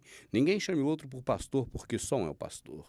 E aí nós vemos o sistema religioso se formando em grupos e, entre eles, obtendo uma hierarquia, onde o pastor-presidente governa. Tem os pastores governados, tem também ainda diáconos, presbíteros, evangelistas e uma hierarquia piramidal. E assim eles se baseiam numa passagem da Escritura dizendo que Paulo instituiu o ministério. Quando Paulo disse, eles mesmos deu um para isso, outro para aquilo, aquilo para aquilo outro. Vamos ser textual porque não é por muito falar que eu serei ouvido. É melhor ver do que Paulo vem tratando agora. É claro que não vamos ler a Bíblia. Se formos ler a Bíblia, nós vamos continuar no engano. Vamos ler a Escritura. Vamos começar bem mais à frente. Eu, por exemplo, vou pegar aqui onde eles colocaram como capítulo 4 e verso 1 da carta aos Efésios. Primeiro, saiba o seguinte. Essa carta foi escrita aos Efésios, um povo pelo qual Paulo já havia passado há muito tempo lá e havia instituído a igreja, o grupo de pessoas. E ali não havia um dirigente principal. Se houvesse, esse dirigente tomaria conta daquelas pessoas, mandaria aquelas pessoas fazer de uma forma e não haveria esse problema pelo qual Paulo, por causa do problema, escreveu a carta. Então, Paulo na prisão, entenda bem, ele preso, depois de muito tempo que ele havia instituído um grupo de pessoas lá em Éfeso, para poder ser as pessoas da igreja, falado lá das coisas do Salvador. Então agora essas pessoas estavam causando problemas e foi necessário que Paulo escrevesse uma carta. Vamos ler a carta que ele escreveu. Pelo menos um pedaço dela. Mas é bom você ler toda. Leia toda a carta aos Efésios. Faça isso, por favor. Não fica só comendo o que eu te dou, não, porque você pode ser enganado por qualquer pessoa. Não confie em ninguém. Maldito o homem que confia no homem com relação às coisas do Criador. Essa palavra é específica sobre isso, viu? Então leia toda a carta quando puder.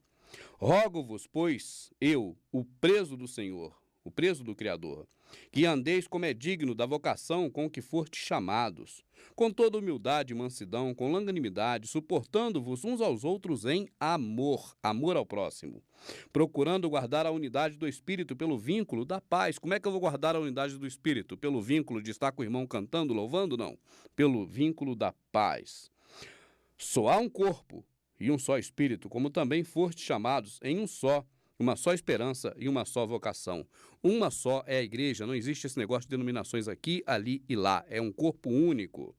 Um só é o Criador, uma só é a fé, um só é o batismo. Um só é o Pai de todos, o qual é sobre todos e por todos nós. Só há um acima. Olha que ele fala. Um só é Pai de todos, o qual é sobre todos nós. Um só é sobre nós. É o que Paulo está falando. Ele não pode falar isso aqui agora e daqui a pouco se contradizer. Vamos em frente. Mas a graça, o favor imerecido foi dado a cada um de nós, segundo a medida do dom de Cristo. Pelo que diz, segundo a medida do dom do Salvador, do Messias. Pelo que diz, subindo ao alto, levou o cativo o cativeiro e deu dons aos homens, não é cargo eclesiástico. Paulo não instituiu igreja nenhuma, te falaram mentira. Não instituiu corpo eclesiástico nenhum, Paulo. Te falaram mentira, ele está falando de dons e não de posição, não de cargo religioso. Não é disso que Paulo fala.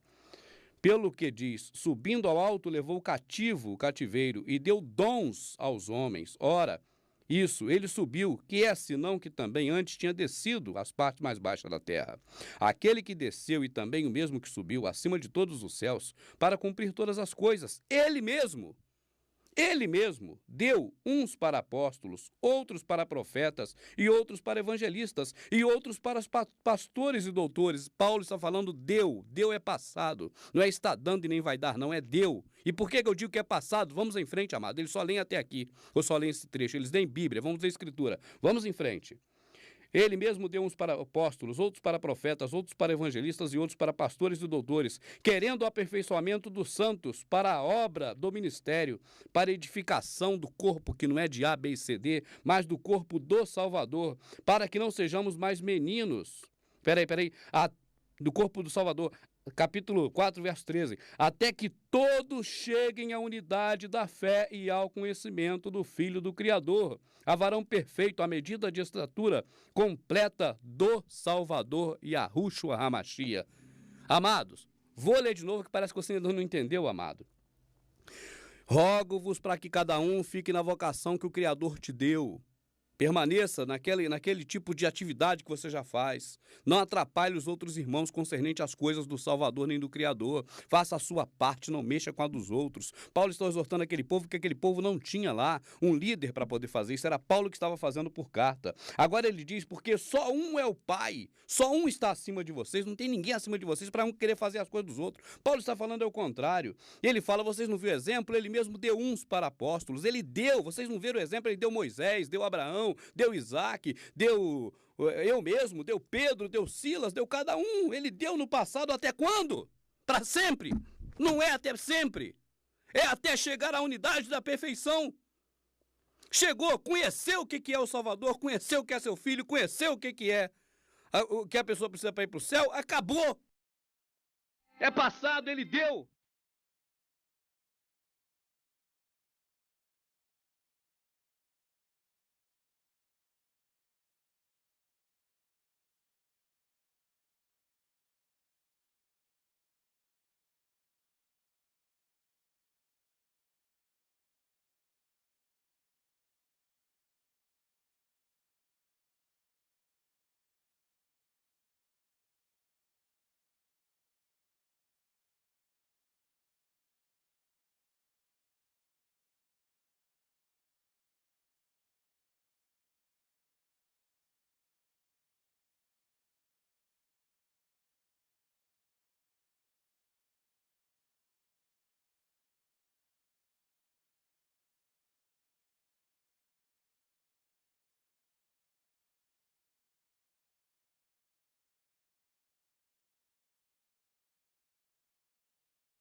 Né? E eu compreendo que é difícil mesmo, né? A pessoa compreender assim de um momento para o outro, de uma hora para outra. Porque são muitos anos de engano, de mentira. A pessoa ficou o tempo todo, a vida toda ouvindo de um jeito, né? E agora ouve de aí outra. ouve de outro falando, esse outro jeito novo aí tá errado. Mas é esse que está certo. E não é um jeito novo, é um jeito antigo. Exatamente. É que está sendo ensinado é um jeito mais novo do que o verdadeiro, que é antigo. Né? Exatamente. É. Então, eu queria até ler com você... Legal. Né? Essa parte de Efésios, né? Sim. Onde você leu no DVD. Tá. Então, vamos lá. Rogo-vos, pois, eu, o preso do Salvador, que andeis como é digno da vocação com que fostes chamado. Você vê, Paulo não está instituindo um corpo eclesiástico, onde vai haver aí uma hierarquia piramidal, com um chefe, um subchefe, um serviçal, né? Uma ordenança, Sim. um obediente e o povo em geral, não. Ele não está instituindo um clero religioso, ele está exortando, ou corrigindo, ou chamando a atenção, né? Sim. Para que as pessoas andam, cada um de acordo com a vocação ao qual foram chamados. Agora, é importante entender também por que Paulo está escrevendo essa carta. Esse povo de Efésios, Paulo já havia, muito tempo antes, ido nesse local. Sim. E ali havia pregado o evangelho. E muitas pessoas aceitaram o evangelho da graça. E as pessoas ficaram lá também pregando para outros. Né? Ele não montou, na verdade, uma denominação. E muito menos uma diretoria para essa denominação. Apenas ele fez com que várias pessoas compreendessem. E essas pessoas passaram também a pregar. Só que chegou um momento que as pessoas ali que já eram mais antigas estavam querendo mandar nas mais novas. Estavam querendo ser presbíteros, pastor? Exercer cargos. Porque cargos. presbítero é uma palavra transliterada. Ela Sim. não quer dizer o nome de um cargo de alguém que tem. Ela quer dizer apenas um ancião. Agora, algumas pessoas dessas diziam assim, olha, você não está fazendo isso direito, eu vou fazer no seu lugar. E um queriam fazer o que o outro fazia. Ou mandar o outro fazer. Isso não é o correto. Então, Paulo precisou escrever essa carta. Tá, então eu vou seguir. Ele estava preso na época. Já foi muito tempo depois dele ter passado por Efésios. Tá. Foi já próximo da morte. Com toda a humildade e mansidão, com longanimidade... Vira o anterior, porque aí esse dá sentido. Rogo-vos, pois, eu, o preso do Salvador, que andeis como é digno da vocação com que fostes chamados. Exerça tudo que você faz, sempre fez, na vocação que você tem, que foi dado pelo Criador. Agora, tudo isso com humildade, olha. Com toda a humildade e mansidão, com longanimidade, suportando-vos uns aos outros em amor. Não é para se mandar no outro, e não é isso. Né? Não tem esse negócio de um mandar no outro. É isso que Paulo está falando. Ter humildade e... É ser humilde, né? É servir e não ser manso, mandar. né? No falar e tudo. Procurando guardar a humildade... Não. Procurando guardar a unidade do Espírito pelo vínculo da paz. Guardar a unidade do Espírito para que todos que ali estão, todas as pessoas salvas no Salvador, né, tenham esse vínculo pela paz. Entendo. Um com os outros. Há um só corpo e um só Espírito, como também fostes chamados em uma só esperança da vossa vocação. Um só Senhor, uma só fé e um só batismo. Um só Criador e Pai de todos, o qual é sobre todos, e por todos e em todos. Quando ele fala um só isso, um só aquilo outro, ele está dizendo para o povo assim, olha, vocês não tem que um de vocês aí querer mandar no outro, ou fazer função do outro, ou ser soberano sobre o outro. Porque só há um batismo, só há um corpo, só há uma fé, só há um Salvador, só há um acima de vocês. Não há um homem igual vocês acima do outro homem. Sim. Só há o Salvador acima de vocês. E ele vai falar mais sobre isso mais à frente. Exatamente. Mas a graça foi dada a cada um de nós segundo a medida do dom do Salvador, pelo que diz, subido ao alto levou cativo o cativeiro, e deu dons aos homens. E cada um de acordo com a quantidade de graça que essa pessoa tem. O que é a graça que a pessoa tem? É o favor não merecido que ela faz pelo próximo. É o que ela recebe. Ela recebeu do Criador. Sim. A graça foi dada do Criador que deu o Filho dele. Agora nós recebemos a graça, nós damos a graça. Quando nós abundamos na graça é porque nós estamos sendo muito mais obedientes à palavra. Nós estamos amando o próximo, perdoando. Estamos fazendo pelo adversário, né, o que o adversário jamais faria por nós. Entendi. Aquele que desceu é também o mesmo que subiu. E deu dons aos homens. E deu dons aos homens. O dom é nosso, foi dado por ele. Sim. Para a gente trabalhar esse dom. Tá. Ora, ele subiu que é, senão que também antes tinha descido às partes mais baixas da terra. Quando morreu 3 dias. Sim. Aquele que desceu é também o mesmo que subiu acima de todos os céus, para cumprir todas as coisas. E ele mesmo deu uns para apóstolos, e outros para profetas, e outros para evangelistas, e outros para pastores e doutores.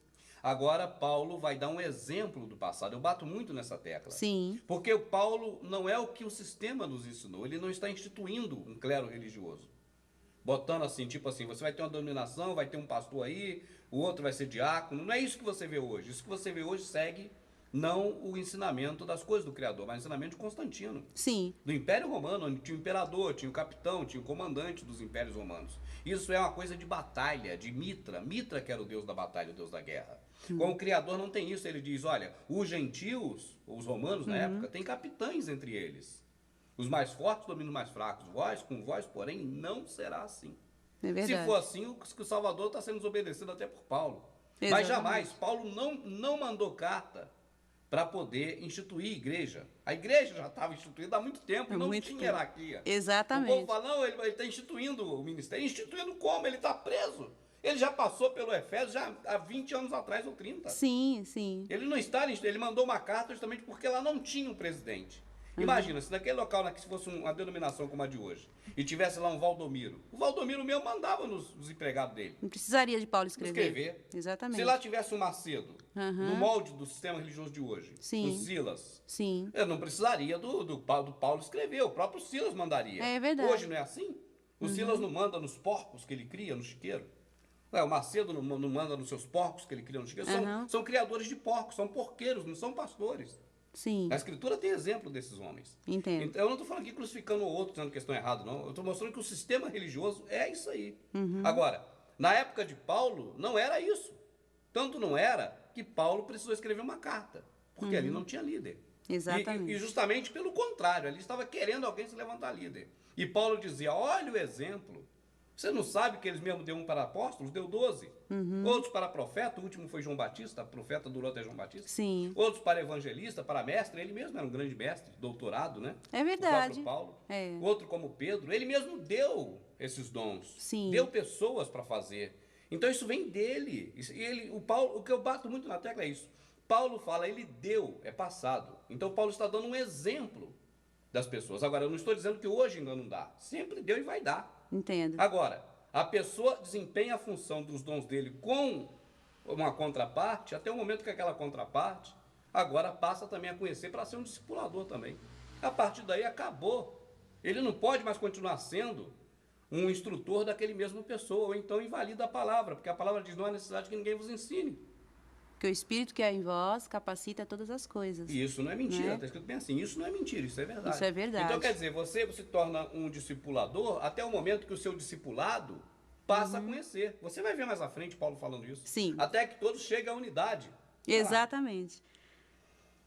Querendo o aperfeiçoamento dos santos para a obra do ministério, para a edificação do corpo do Salvador, até que todos cheguemos... Até o momento. Então você vê, até quando? Você vê que isso não é ficar a vida toda, agora eu consegui a Chiquinha, ela é membro da minha denominação, agora eu vou explorar a Chiquinha, tomar o dízimo dela todo mês, e a vida toda ela vai ser membro minha.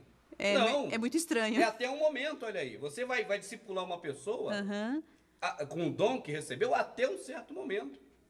Até que todos cheguemos à unidade da fé e ao conhecimento do Filho do Criador, a varão perfeito, à medida da estatura completa do Salvador.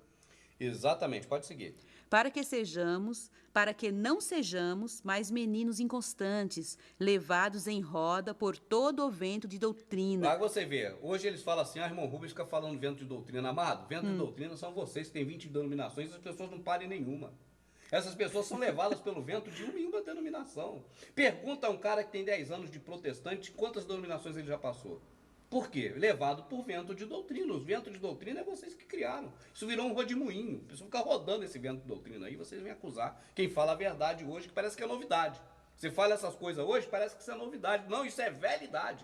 Isso é o que era novidade quando Paulo pregou, por isso era evangelho. Exatamente, é verdade. Né? Para que não sejamos mais meninos inconstantes, levados em roda por todo vento de doutrina, pelo engano dos homens, que com astúcias enganam fraudulosamente. Aí, veja bem, Paulo fala tudo isso por quê? Porque os homens enganam fraudulosamente. Por que que ele diz todas essas coisas para Efésios? Para montar um ministério? Para que ali haja presidente, pastor, presidente, presbítero, diácono? Não! Ele fala todas essas coisas e no final você vê, ele fala... O Criador mesmo te deu o dom, só há Ele acima de você, porque toda a autoridade foi dada a Ele. Não tem autoridade espiritual mais aqui, só Ele, toda a autoridade foi dada a Ele. Então não tem hoje aqui um de nós acima do outro aqui com autoridade espiritual, tá certo? E ele fala até que chega a unidade do Espírito e ele fala por quê. Por quê? Para que você não seja menino na fé e para que eles não te enganem. Mas o que acontece é que as pessoas têm sido menino na fé e eles têm enganado. Mas não é de hoje, já há muito tempo. E sem contar que isso é um dever de cada um de nós. Está escrito na Escritura, não é verdade? Cada um de nós deve pregar o Evangelho e ensinar as pessoas. E todos nós somos esses aí a fazer isso. Não é um especial entre os outros que é chamado. Ah, porque o fulano recebeu a divina inspiração do Espírito Santo e agora ele é um líder e ele comanda a multidão. Isso não existe, isso é do capeta, é do diabo. Isso é coisa de Elimas, isso é coisa de Bar Jonas, daqueles Bar Jesus, aqueles caras daquela época. Da época da Escritura. Antes, seguindo a verdade em caridade, cresçamos em tudo naquele que é a cabeça, o Salvador, do qual todo o corpo bem ajustado e ligado pelo auxílio de todas as juntas, segundo as... Não, deixa eu ler de novo. Pode ir. Do qual todo o corpo bem ajustado e ligado pelo auxílio de todas as juntas, segundo a justa operação de cada parte, faz o aumento do corpo para sua edificação em amor. Veja bem, tudo isso é feito aqui em amor, em caridade, em amor ao próximo, em fazer o bem às pessoas. O fundamento, o final de tudo é isso. Por isso que Paulo fecha dessa forma. Lê os dois últimos, por favor. Você falou, até que chega... Antes, seguindo a verdade em caridade... Não, antes do vento doutrina, para cá. Para trás. Até que todos cheguemos à unidade da fé e ao conhecimento do Filho do Criador, a varão perfeito, à medida da estatura completa do Salvador. Para que não sejamos mais meninos inconstantes, levados em roda por todo o vento de doutrina, pelo engano dos homens, que com astúcia enganam fraudulosamente. Antes, seguindo a verdade em caridade. Não seguindo esses homens que com astúcia... parecendo-se homens do Criador, enganam as pessoas fraudulentamente, antes andando em amor ao próximo. Não é andando indo para os templos, não é andando servindo uma denominação, sendo obediente a um desses cães gulosos. Não, é andando em caridade, em amor ao próximo. O fim da lei é o Salvador e a lei se resume em amar o próximo. Essa é a lei do Criador. Se você amar o próximo, você não comete nenhum dos 10 mandamentos que Moisés deu para Israel, e muito menos os 700 mandamentos que depois ele criou na lei dele. Obrigado, Elane, pela sua participação. Fico feliz, porque eu fiquei aqui um pouco exaltado, porque você vai falando a mesma coisa sempre, sabe? Parece que as pessoas não querem entender. E os líderes religiosos vão lá, jogam uma picuinha, a pessoa vem e manda e-mail para mim, sabe? Falando, mas falou aquilo lá, ó, Paulo deu um...